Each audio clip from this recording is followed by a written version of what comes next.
cómo protegen sus organizaciones los mejores CISOs del mundo. ¿Qué novedades e innovaciones ofrecen los actores más relevantes en el mercado de la ciberseguridad? ¿Hacia dónde están impulsando el sector los gurús y expertos más destacados? Bienvenido a Eleven Paths Radio.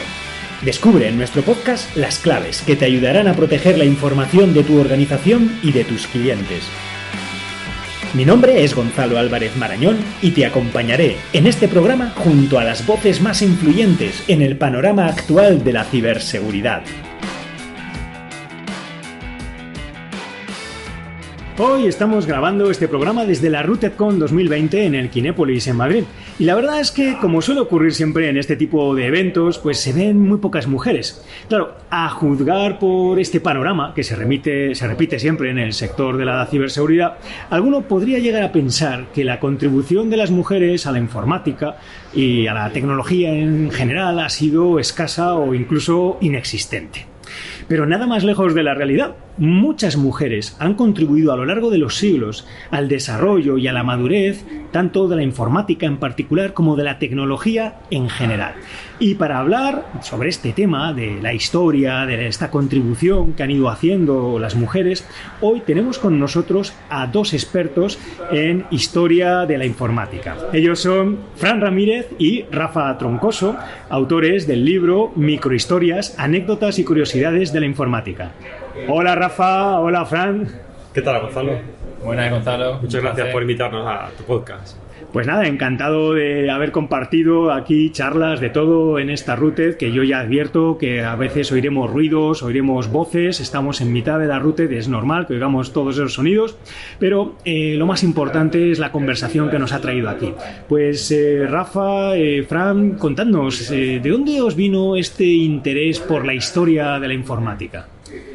Bueno, los dos crecimos en los 70, 80. ¿Sabes? Somos viejos. Sí, somos un poquito ya. Tenemos algunas canas. Siempre nos ha gustado la informática desde muy pequeño y sobre todo la retroinformática, ¿no? Y lo que más, personalmente, a mí lo que más me ha llamado siempre la atención no es la historia como la cuentan los libros típicamente, sino las anécdotas, ¿no? ¿Cuáles son esos detalles que normalmente esos libros se dejan y que no se cuentan, ¿no? En la realidad. Y no sé, esa es la forma en que a mí me atrae más, ¿no? El tema de la historia informática. Y a raíz de eso, como los dos compartíamos un blog que se llama Ciberades, creamos una sección que se llamaba Microhistorias, donde contábamos ese tipo de, digamos, anécdotas concretas, pero siempre divertidas o con algo especial, ¿no? Para que fueran llamativas.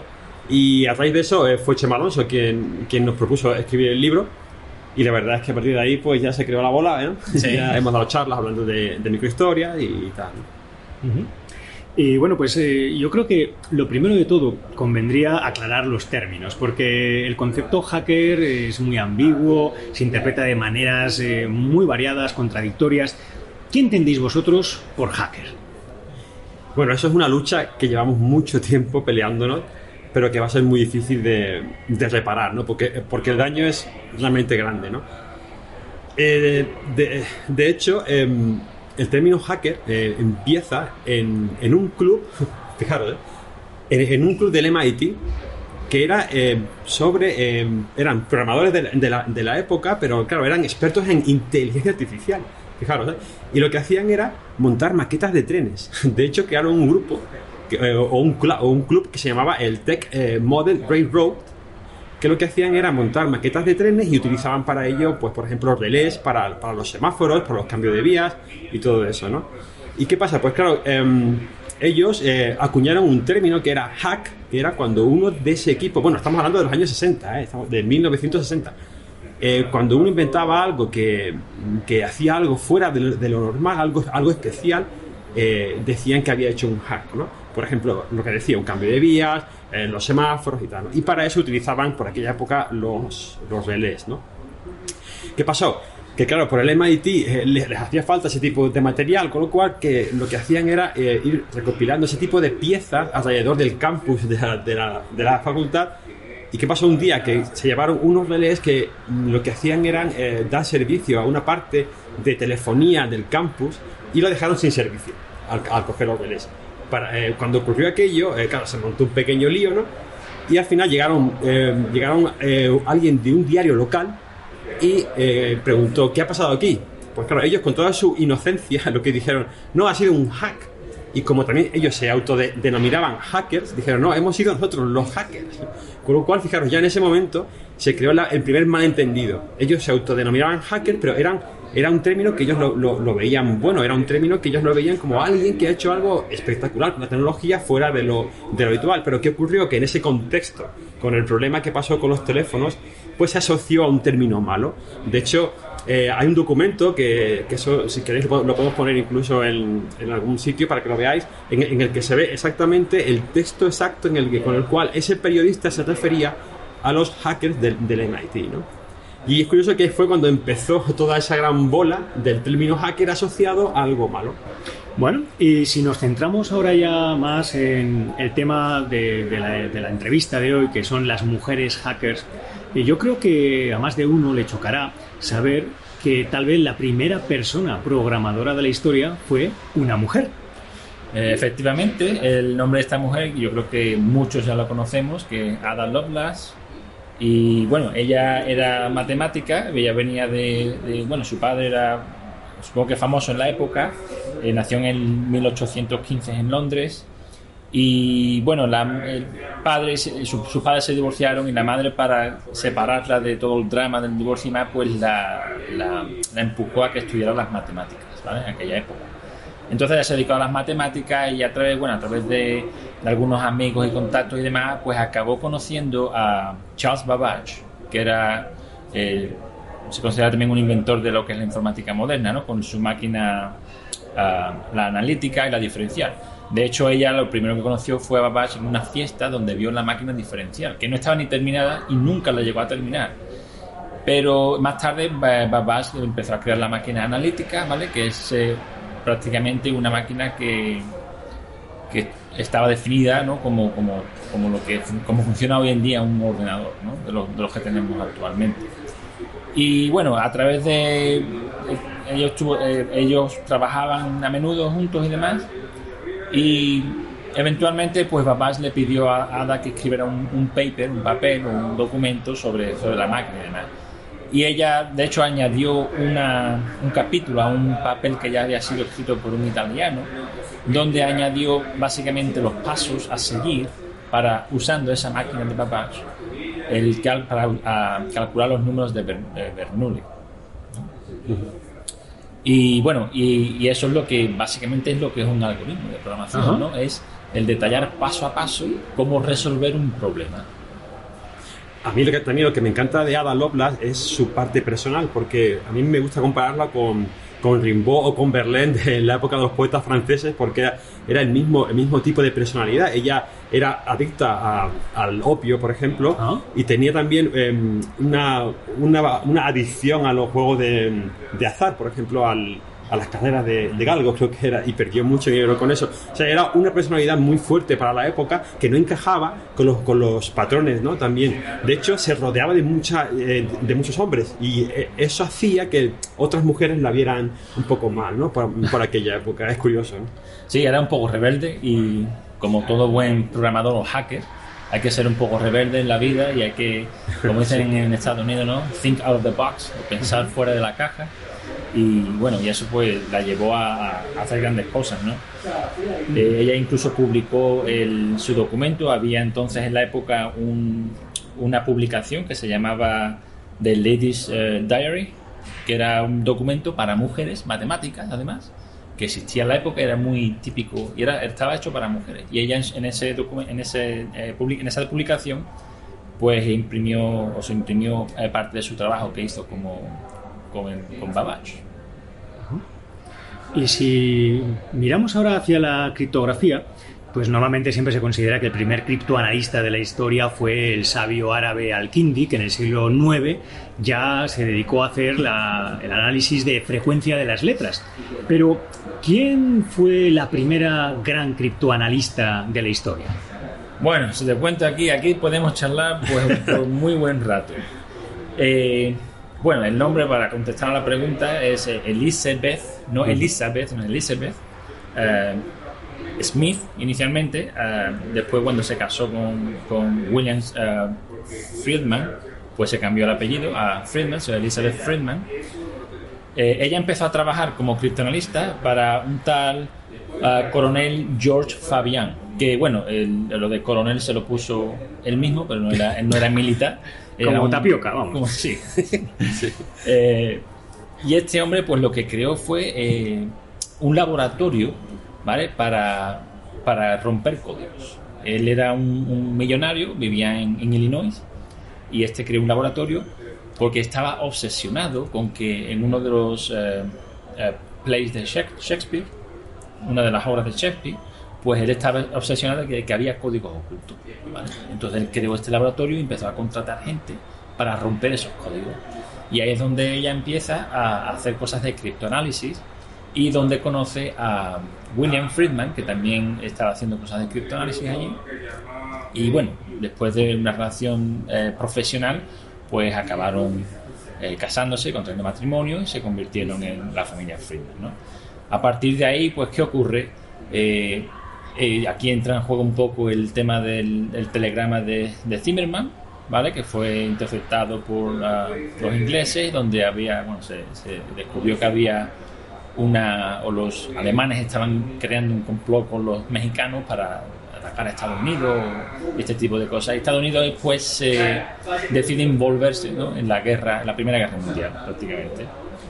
Y bueno, a partir de ahí, pues claro, el gobierno de los Estados Unidos necesita criptoanalistas porque ellos empiezan a interceptar comunicaciones, pero no saben, porque las comunicaciones se cifraban o encriptaban de forma muy sencilla entonces, pero bueno, sencilla para hoy en día, evidentemente para la época no eran tan sencillas y necesitaba gente que pudieran romper esos cifrados, ¿no?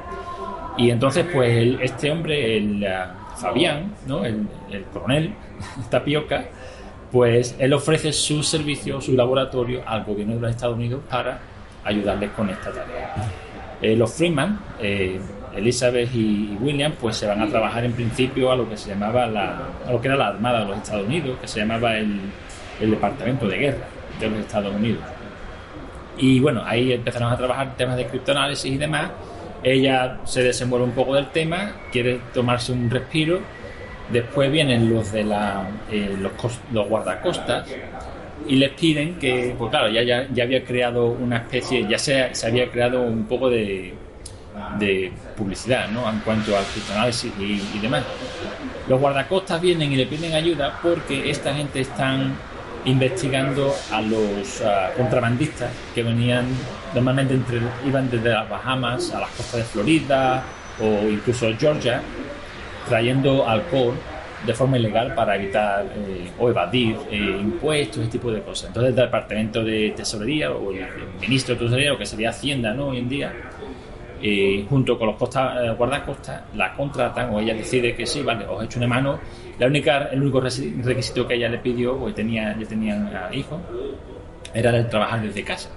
Y le dijeron que sí. Entonces toda la semana ellos le traen una pila de papeles, ¿vale? Donde estaban todos los mensajes que habían interceptado, pero que no sabían lo que era. Y entonces ahí desde casa empezó a descifrar todos esos mensajes. De hecho, descifró miles de mensajes. Tanto fue la cosa que le ofrecieron al final los guardacostas, le dijeron que se viniera a trabajar a tiempo completo con ellos, ¿no? Para seguir descifrando más mensajes. Y ella pues aceptó y siguió, ¿vale? Descifrando estos mensajes y yendo a juicios para los contrabandistas que capturaban y demás. Pero durante esa época, pues ya por los años 1940, 41, por ahí, empezó también a interceptar comunicaciones alemanas. Entonces interceptó una serie de comunicaciones alemanas, por esto había agentes alemanes en Sudamérica, lo que se llama la guerra silenciosa, ¿no? O algo así.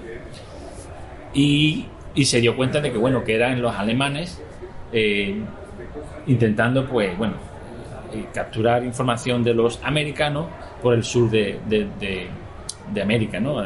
Sobre todo Argentina y este tipo y otros países así, ¿no? Entonces lo que ocurre es que, bueno, ella empieza a interceptar comunicaciones alemanas Su marido, como no voy a entrar mucho en el tema del marido, como esto es sobre mujeres, pero bueno, el marido básicamente termina en la armada como militar, como empezó como teniente, también en el tema de la criptoanálisis, pero él está en la armada de los Estados Unidos. Él empieza a trabajar con los ingleses en el tema también del descifrado, ¿no? De mensajes, y trabaja con Alan Turing. Ellos ya, como ya conocemos la historia, pues descifran la máquina Enigma y demás. Elisa, pero claro, todo eso es top secret, ¿vale? Todo eso es alto secreto y él ni siquiera le comenta eso a la mujer, el trabajo que estaba haciendo. De hecho, se veían muy poquito porque, bueno, con el tema de la guerra y demás, pues cada uno trabajando día y noche, ¿no? Ella, pues sin saber nada, acaba interceptando también mensajes de Enigma. Y no solo eso, sino que también los descifra. Ella había empezado a descifrar mensajes de Enigma sin saber nada de lo que estaba ocurriendo entre los ingleses y los americanos a través de la armada, ¿no? Y a partir de ahí, pues bueno, ella empieza a entrenar un equipo de gente, aquello empieza a crecer, la Navy, la Marina de los Estados Unidos, adquiere o se hace con lo que es los guardacostas. Hoy en día los guardacostas pertenecen a la Marina, ¿vale? Y eso fue por la Segunda Guerra Mundial. Y entonces ella, pues eso, empieza a entrenar un grupo de gente, ¿vale? Nada, existe una cosa muy curiosa en la historia, y es que por aquella época el FBI sí existía.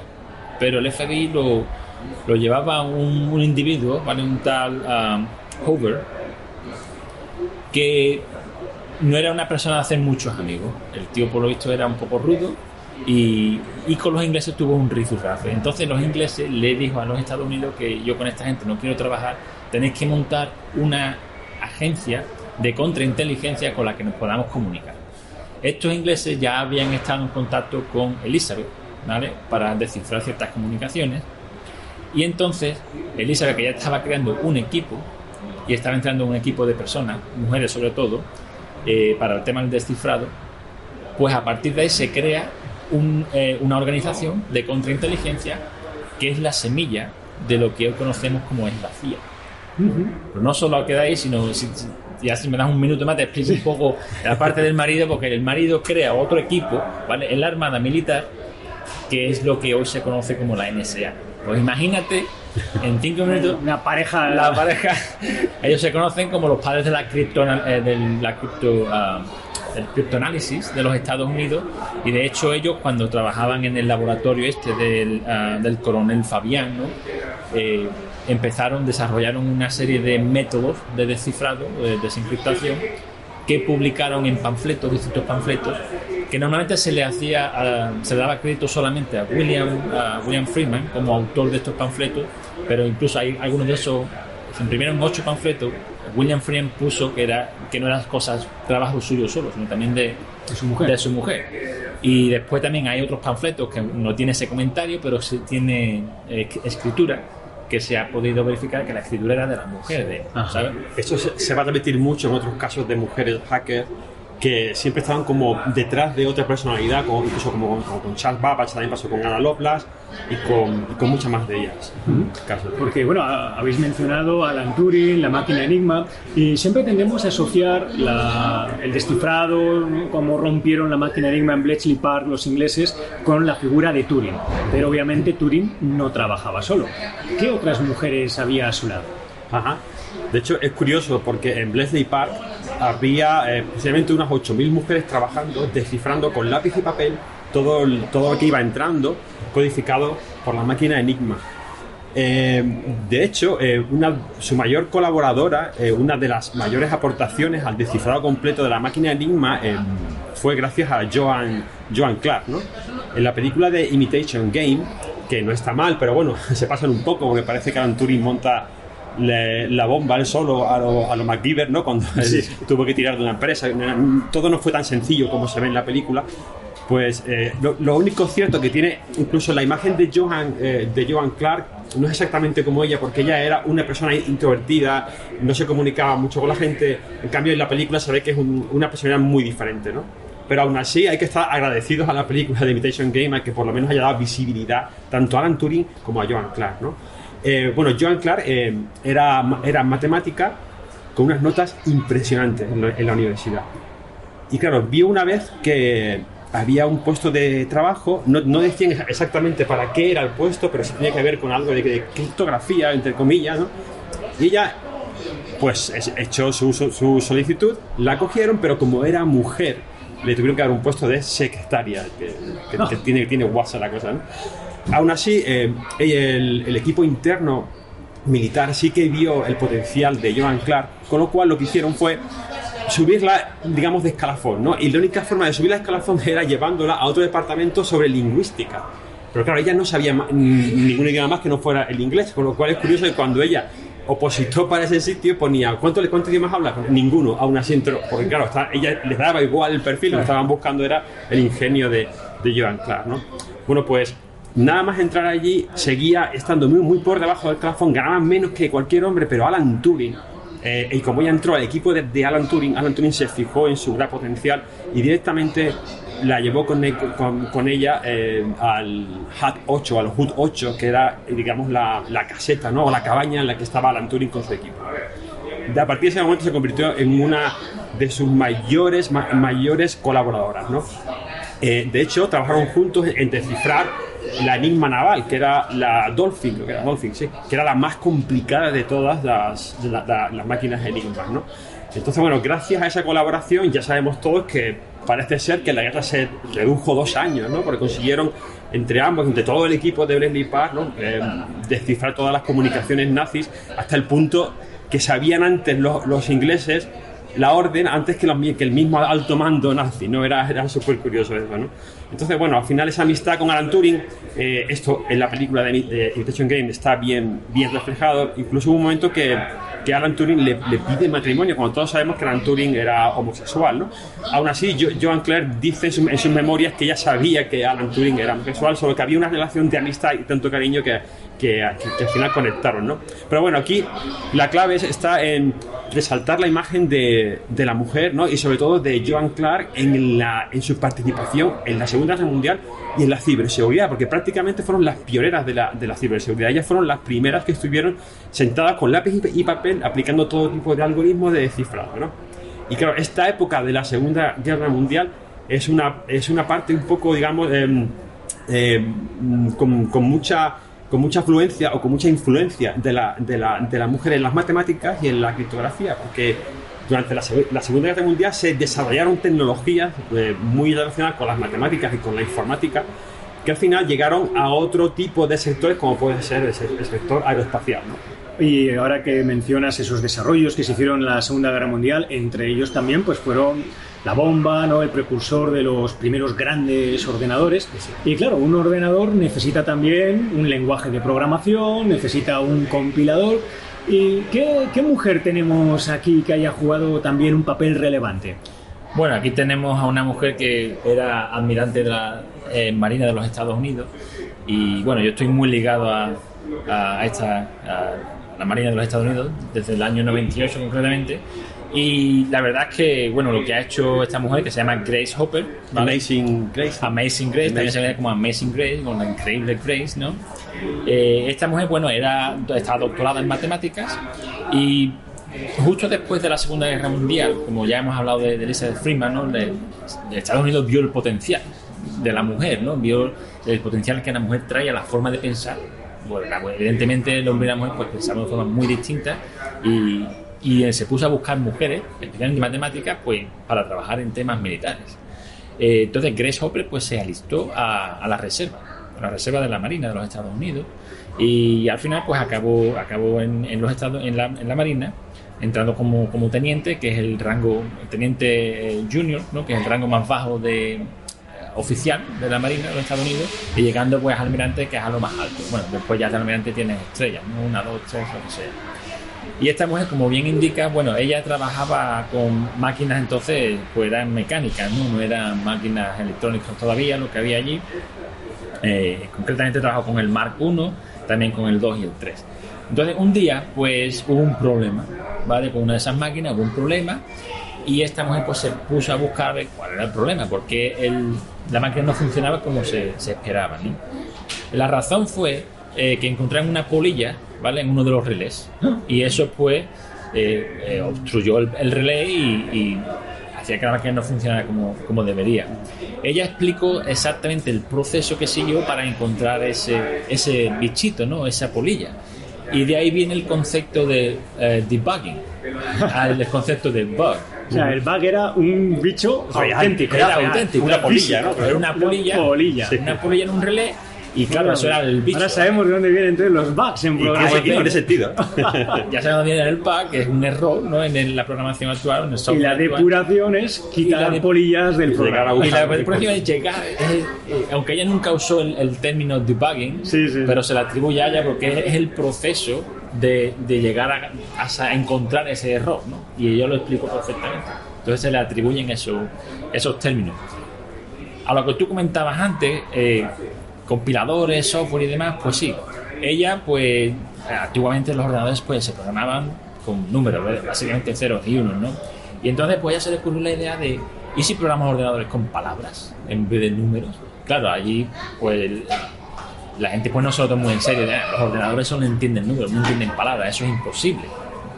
Pero ella, bueno, evidentemente tonta no era, ¿vale? Tenía un doctorado en matemáticas, como ya habíamos comentado, y se puso a trabajar en el tema. Entonces ella presentó un trabajo en el que había estado trabajando, donde especificaba o explicaba, ¿no?, el concepto del uso de palabras para escribir, para crear programas para ordenadores, ¿no? Y en este caso pues sí, ella lo que presentó pues lo que se conoce como un compilador. No sé si queremos entrar en términos técnicos aquí, lo que es un compilador o no, pero a nivel muy básico para muy explicar, básico. Sí, bueno, un compilador no es más que una herramienta que te permite a la que tú le escribes palabras paso a paso, ¿no? Lo que quieres que, como comentamos antes, un algoritmo, ¿no? Como comentamos antes con Ada Lovelace, explicas paso a paso qué quieres que el ordenador haga por ti, y ese compilador pues convierte, digamos, esas palabras en los ceros y unos que el ordenador realmente entiende. Ajá. ¿Vale? Y bueno, y a partir de ahí pues ya creó un compilador al que llamó A0, ¿vale? Y después fue a una conferencia en la que salió un lenguaje de programación que posiblemente sea conocido por los más viejos del lugar, que se llama COBOL. Yo no solo lo conozco, sino que además programé en COBOL en su día. Entonces este COBOL era una extensión de un compilador llamado Flowmatic, que también era conocido como el B0, que era una mejora del compilador A0 que ella había creado. Por lo tanto ella pues sí, no solo creó el compilador, el concepto de compilador como lo conocemos hoy en día, que es una herramienta pues esencial, ¿no? Hoy en día, como conocemos, todo es tecnología, y detrás de cada tecnología pues existe un ordenador, ¿vale? Más pequeño o más grande, y programas que no es más que software, y ese software pues se escribe y se crea a base de compiladores, ¿no? Hopper también tuvo una gran influencia en el desarrollo de estándares dentro de la Marina norteamericana, que estos fueron asumidos por la Oficina Nacional de Estándares de los Estados Unidos, actualmente conocida como el Instituto Nacional de Estándares y Tecnología, el NIST. Yo casi, en vez de Amazing Grace, yo llamaría Santa Grace, porque si no es por ella, aún estaríamos programando en código máquina o con ceros y unos. No me mentes eso, porque yo recuerdo prácticas en la carrera con switches introduciendo, en hexadecimal, que ya era un avance. Si ya era 1-0, metíamos unos dígitos en hexadecimal. Sí. Así que bienvenidos los lenguajes de programación y lo que nos ha facilitado la vida a todos. Oye, y hablando de lenguajes de programación, de ordenadores, además de en la Marina, en el Ejército, además de en la guerra, los ordenadores también se han usado en la carrera espacial, en la NASA. ¿Qué papel han jugado aquí las mujeres? Aquí esta parte está muy interconectada con lo que hemos contado antes de Joan Clark y todo el proceso que se hizo en Bletchley Park para descifrar la máquina Enigma. Pues gracias a esos esfuerzos se fue desarrollando toda la tecnología informática, ¿no? Gracias a eso se crearon máquinas como la Bombe, que acabó siendo después la Colossus, que fue uno de los primeros ordenadores de la historia, y después el Mark, como antes comentó aquí Rafa, y para adelante llegando a máquinas ya como las clásicas IBM, ¿no? Ya de la época. Y claro, ese tipo de tecnología se aplicó después en la carrera espacial, pero antes de eso, todo esto ocurrió casi en paralelo con todo, justamente con el final de la Segunda Guerra Mundial. Todavía no había mucha confianza o no se podía desarrollar con mucha precisión todos los cálculos usando aquellos computadores de la época, ¿no? Con lo cual todavía se recurría a una parte de los cálculos a mano. Y aquí entra una historia curiosa de una tal Katherine Johnson que seguro que os suena, que es la protagonista de la película Imágenes Ocultas, ¿no? Figuras ocultas, en la que era una época en la que se llamaba se solía decir que era la época en la que las computadoras llevaban faldas, ¿no? Es curioso porque ese grupo de mujeres se dedicaban a hacer todos los cálculos de trayectoria, de todo lo que os podéis imaginar que se hace hoy día con grandes avances en la computación, se realizaban a mano, o sea, por cientos de mujeres, ¿no? Aquí entra Katherine, pero Katherine encima tenía un hándicap más, si podemos decirlo así, añadido a aquella época, ¿no? Y es que ella era afroamericana, entonces eso sumaba todavía más obstáculos a una posible evolución en su carrera. De hecho, la discriminación que ella sufrió durante sus años de trabajo en la NASA, porque fue la NASA quien la contrató, fueron bastante duros. De hecho, por ejemplo, ella tenía que andar casi 1 kilómetro, ¿no?, para poder ir al baño, porque tenía que ir al baño eso en la película. Está en la película. Es curioso, pues cobraba muchísimo menos que los demás, estaba continuamente sujeta a controles, porque claro, los controles que había para entrar en la NASA no era normal ver a una mujer afroamericana en un coche o con otras mujeres afroamericanas. Era un hándicap mucho mayor, pero a ella le empujaba su pasión, ¿no?, por la tecnología. Ella lo que quería era aportar, quería llevar el hombre hacia el espacio, ¿no?, el hombre y a la mujer hacia el espacio. El ser humano, eso. Entonces ella fue continuamente superando todo tipo de trabas hasta que llegó a tener incluso una posición tan importante que incluso el mismo Alan Shepard, que fue el primer humano que salió al espacio, decía, Alan Shepard y John Glenn, o sea, las dos bases las dos personalidades críticas y fundamentales en la historia de la exploración espacial, decían que no salían a volar hasta que la chica, a ella la denominaban la chica, chequeara los cálculos que antes había hecho el ordenador. Imaginaros la confianza que tenían estos astronautas, que eran verdaderas personalidades de la época, sobre ese tipo de mujeres, ¿no? Entonces ella fue la que chequeó, comprobó y analizó todos los cálculos desde el Apolo 8 hasta el último Apolo durante toda la carrera espacial, ¿no? Entonces, fijaros también qué gran aportación y qué poco conocida. Si no hubiera sido por la película, posiblemente nunca habíamos sabido de la asistencia de Katherine Johnson, ¿no? Y hablando de la NASA, las misiones Apolo, ¿qué otras mujeres han jugado un papel relevante? Bueno, hay otra mujer que fue muy influyente en el Apolo, ¿no?, en el programa Apolo, que es Margaret Hamilton, ¿vale? Hay una foto de ella, de hecho, en internet muy famosa, en la que se ve al lado de una pila de papeles casi tan alta como ella, ¿no?, que era el software que llevaba el cohete, ¿no? Esta mujer era también matemática, como todas, creo, ¿no? Todas las que hemos hablado son matemáticas. Todas las matemáticas, ¿vale? Y ella empezó a trabajar en un proyecto, para el ejército de los Estados Unidos, para las fuerzas aéreas de los Estados Unidos, para la detección de aeronaves no amigas, ¿vale? Con lo cual ella pues ganó muchísima experiencia en ese tema de aviones, aeronaves y demás historias. Y después pues se le presentó la oportunidad de poder trabajar para la NASA. Claro, con la experiencia que ella tenía de haber trabajado en el programa que se llamaba SAGE, ¿vale?, para la detección de naves no amigas, pues era una candidata perfecta. Matemática muy lista y con toda esta experiencia, que las cosas que la NASA se beneficiaría más tarde. Entonces ella empezó a trabajar para la NASA, ¿vale?, en el proyecto Apolo, y ella escribió parte del software que controlaba los errores de la nave o del Apolo, en este caso el Apolo 11, ¿vale?, que es el que nos llevó a la Luna entonces en su día. Y bueno, eso, controlaba es que ella escribió una rutina que controlaba los errores que podían ocurrir en el ordenador general, tanto del módulo de mando como del lander, ¿no?, del aterrizador. También es curioso que Margaret Hamilton era una auténtica luchadora, porque ella ella incluso dejó que su marido acabara la carrera, ella se sacrificó, se quedó en casa con la niña, ella misma, con el gran talento que tenía, se sacrificó para dejar que su marido acabara la carrera, y después entró en la NASA. Y como tuvo una hija, muchas veces iba a trabajar con la hija a la NASA y la tenía que dejar con amigos dentro de la NASA en alguna sala.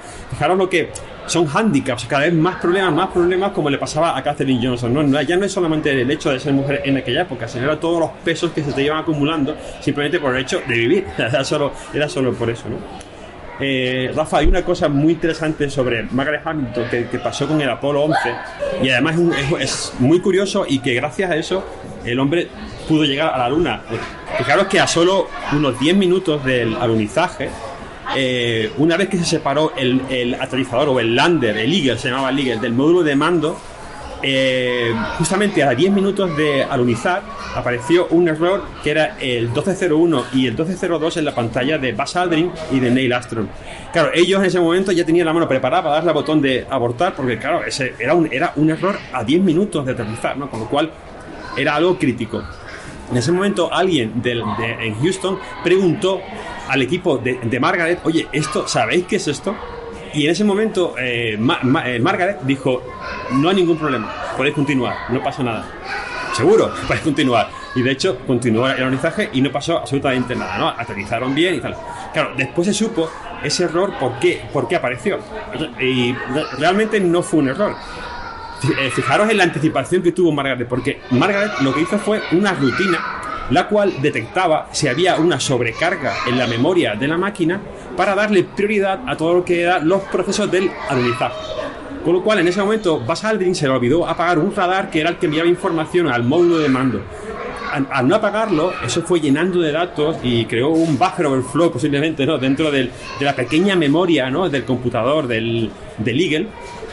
Pero Margaret se anticipó a ese problema. Ella llegó a pensar que eso podría llegar a ocurrir y creó una rutina que lo que hacía era bloquear cualquier cosa que no fuera los comandos básicos para alunizar. Con lo cual, gracias a eso, aterrizó sin problemas y no hubo ningún tipo de incidente durante el alunizaje. Lo curioso era que, como no tenía espacio para mostrar el mensaje de error, no había un display de LED que tú pudieras poner un texto, tuvo que recurrir a utilizar un código y luces, ¿no? Que fue el 1201 y el 1202, ¿no? Fijaros qué gran aportación. Y no solo ahí, de hecho, el equipo que creó Margaret Hamilton tuvo un papel fundamental en todas las diferentes misiones del Apolo. Sí, ella lo que hizo fue básicamente crear un sistema multitarea preventivo, que es una cosa que, bueno, que nosotros hemos visto en el ordenador personal, pues mucho más tarde, ¿no? Uh-huh. Exacto, pero fíjate lo crítico de la situación, ¿no? ¿Cómo te la juegas? O sea, sabes que es que no es algo para un trabajo, es una misión de la humanidad. O sea, en ese momento, cualquier error que tú hubieras podido cometer durante la programación de esa rutina hubiera tenido consecuencias para la historia, ¿no? Pero no, tuvo esa gran sangre fría de decir: voy a hacer una rutina para evitarme que esto pueda llegar a pasar, ¿no? Porque nadie le dijo que hiciera eso. De hecho, ese procedimiento no estaba dentro de lo que tenía ella que implementar, ¿no? Es bastante curioso, ¿no? Y de hecho tuvo consecuencias para la historia. Exacto, pero buenas. Hemos estado hablando de la NASA, del ejército, pero los ordenadores también han llegado al público en general. ¿Qué contribuciones han hecho otras mujeres en la informática más pues, para toda la población? Bien, pues aquí entra una personalidad también que no es muy conocida, y es Susan Kare. Susan Kare trabajó para Apple durante la década de los 80 y los 90. Susan Kare entró en Apple gracias a un amigo suyo que era Andy Herfeld. Entonces, al entrar en Apple, su misión era básicamente diseñar un poco los interfaces gráficos de las ventanas del Mac Classic, ¿no? Del Macintosh clásico, que eran ventanas muy rudimentarias, no tenían nada que ver con la de ahora, pero bueno, eran digamos el precursor de lo que hoy conocemos de los típicos entornos gráficos, ¿no? Bueno, aquí mencionar que Apple no inventó esos entornos, eso vino de Xerox PARC, pero bueno, ellos hicieron una pequeña remodelación, ¿no? Y aquí es donde entra Susan Kare. Ella tuvo un punto de vista diferente y además una idea bastante gráfica, nunca mejor dicho, porque lo que hizo fue asociar hechos con iconos. Hasta ahora los iconos eran simplemente descriptivos, con una letra, una palabra o posiblemente con algún gráfico, pero en ningún momento describía la acción que iba a realizar ese icono. Entonces, Susan Kare, por ejemplo, aunque no lo creáis, es la inventora de la papelera de reciclaje. Ella misma dijo que, o sea, no es que dijera, sino que ella misma se supuso que cuando tú tiras un papel es lo mismo que tú haces con un fichero cuando lo eliminas, ¿no? Entonces hizo esa correlación, con lo cual creó el icono de la papelera de reciclaje, ¿no? Pero no solo eso, también creó el icono del reloj, por ejemplo. También creó el copy-paste con las tijeras, ¿no? También todo ese tipo de iconografía que hoy conocemos y que nos parece tan habitual, la inventó Susan Kare. Por lo cual para mí es un mito, porque tú todos los días estás viendo ese tipo de gráficos, pero es curioso que tampoco se sepa muy bien la historia detrás de esos gráficos que usamos día a día. De hecho, ella es, digamos, es una artista, es la precursora del famoso del pixel art, ¿no? Ella hacía unos iconos impresionantes. Además, de hecho, os recomiendo que miréis en su página web, porque aún tiene allí los iconos que hacía para la época. Y hay uno de Steve Jobs en un recuadro de 16 por 16 píxeles, que es alucinante. Pero no solo eso, es que con esa resolución hizo imágenes de todos los compañeros de trabajo, y si veis la foto real y el píxel es increíble la definición, ¿no? Ese arte, ¿no? Esa imaginación, ¿no? De hecho, ella fue tal su contribución en Apple que incluso cuando Steve Jobs dejó Apple, tiró de ella para que le acompañara en su aventura en Next Computing, ¿no? En la empresa que Steve Jobs creó cuando lo echaron de Apple, ¿no? Y así continuó durante muchos años, hasta que al final ya dejó las compañías tecnológicas y ya se dedicó exclusivamente a lo que es el arte en general, ¿no? Sí, que por cierto el ordenador Next que comenta es el que usó Tim Berners-Lee para crear lo que conocemos hoy como la web, ¿no? Con los iconos de Susan Kare. Exacto. Y hablando del Xerox PARC que acabas de mencionar y de la informática moderna, existe otra mujer llamada Adele Goldberg, ¿vale? Que también matemática, nacida en el 45, y que bueno, ella pues trabajó en Xerox PARC, ¿vale? Trabajó con Alan Kay. Xerox PARC, bueno, para que sepáis la importancia del laboratorio es donde en el libro de microhistoria, voy a dar un poco de publicidad aquí al libro. Sí, dale. tenemos porque es uno de mis favoritas, de mis historias favoritas. Tenemos una historia que llamamos la cuna de la informática moderna. Es que la historia de Xerox PARC y la conexión con Microsoft y Apple es brutal. Bueno, de ahí de Xerox PARC salió el ratón, ¿vale? Salió la interfaz gráfica, salió la tableta, salió lo que es la tarjeta de red, todo. En fin. Todo. Bueno, podemos aquí hacer otro podcast sobre Xerox PARC. Pero bueno, la cosa es que esta mujer, Adele Goldberg, pues trabajó con Alan Kay en un lenguaje de programación que se llama Smalltalk 80, que es un lenguaje de programación orientado a objetos y que es la referencia de la programación orientada a objetos hoy en día. Y no solo eso, sino que además, después creó otro lenguaje de programación llamado... De hecho, creó el Smalltalk 80 y también creó pues otro lenguaje llamado Simula. Pero no solo queda ahí la cosa, sino que además ella también creó el concepto de lo que se conocen como patrones de diseño. Un concepto muy, muy, muy importante a la hora de escribir software hoy en día. De hecho, si hay algo para lo que hoy en día se usan los ordenadores, es precisamente para jugar. ¿Qué podríamos encontrar en la historia reciente de la contribución de alguna mujer a los videojuegos? Bueno, pues la mujer también tiene una presencia bastante activa dentro del mundo de los videojuegos. De hecho, la que se supone o que se establece como la primera mujer que desarrolló videojuegos era Carol Shaw, ¿no? Pero aquí vamos a hablar de Donna Bale, más que nada porque Donna Bale era un caso un poco excepcional, ya que ella no era muy técnica, ella era lingüista, pero le gustaban mucho los videojuegos, ella lo veía como un tipo de arte, que por eso la quiero recalcar, ¿no? Pero además trabajó para Atari. Y de hecho, en Atari ella fue parte del equipo que desarrolló el famoso juego del centipede o del 100 pies, ¿no? Ese juego rompió los esquemas de Atari, fue un número 1 y ella fue la que lo diseñó y también parte de la que lo creó, que lo programó, ¿no? De hecho, este juego era de aquellos famosos en los que Atari tenía que ponerle un sello interno para poder reconocerlo en caso de que alguien lo copiara. Y le pasó justo con eso, con este juego, con el Centipede, porque se creó una copia exacta que se llamó el Magic Worm, que era un Centipede clonado al 100%, le cambiaron 4 cosas, pero en cambio esa otra empresa decía que el juego era... que era auténtico, que ellos lo habían hecho desde cero, inspirándose en el Centipede, ¿no?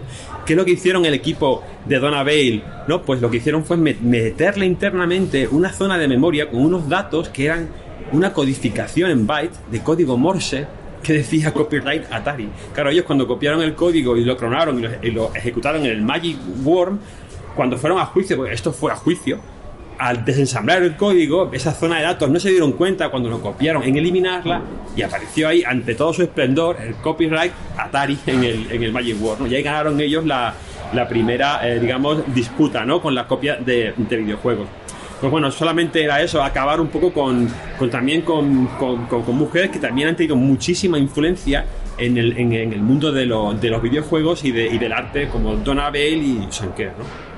La verdad es que todas estas mujeres que nos habéis estado hablando de su vida han tenido que luchar con obstáculos formidables, discriminación, subyugación por los hombres. Afortunadamente hoy las cosas están cambiando poco a poco y yo creo que las historias que nos habéis contado de estas mujeres nos pueden ayudar a inspirarnos y a motivarnos a todos, hombres y mujeres.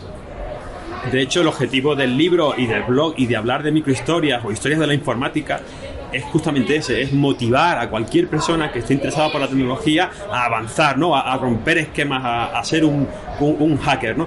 Pero sobre todo en el tema de la mujer, queremos hacer ver que en el mundo de la ciberseguridad, que es en el que yo me muevo, en el que también se mueve aquí mi compañero Rafa, son realmente importantes. Casi podemos decir que fueron no la que inventaron la ciberseguridad, pero prácticamente, ¿no? Porque están dentro de cantidad de historias y de procesos y de anécdotas que han ido modelando lo que hoy día es la criptografía y la ciberseguridad, ¿no? Además, yo tengo una hija pequeña y yo quiero que ella también vea este tipo de progreso, cómo la mujer ha ido superándose a sí misma, ¿no? Y superando todo tipo de barreras para poder llegar hasta lo que hoy día es, ¿no? Sí, yo creo que lo importante, pues eso, es un poco que la mujer, o no la mujer, sino cualquier tipo de persona que no tenga barreras a la hora de poder practicar cualquier disciplina, lo que más le guste, ¿no? Que lo pruebe todo, que coja y que haga lo que realmente le guste hacer y que disfrute de lo que haga. Yo tengo una hija también, bueno, yo intento que le estoy enseñando a programar un poco a mi hija y a mi hijo. Mi hija está más por la labor, mi hijo no. Bueno, pues cada uno que haga lo que quiera al final del día. Yo voy a hacer lo que pueda para que, bueno, abrirles esa mente, ¿no? Y que ellos escojan lo que realmente les gusta, que no tengan barreras por ser mujer, por ser hombre, por ser blanco, negro, o alto, bajo, o como lo que quieran. Pasión, hay que poner pasión en lo que haces. Pues muchas gracias, Fran, Rafa, por vuestra pasión, por destapar estas historias de mujeres hackers y porque estoy seguro que muchos que hayan oído este podcast se van a sentir inspirados igualmente, tanto si son hombres como mujeres. Muchas gracias. Muchas gracias.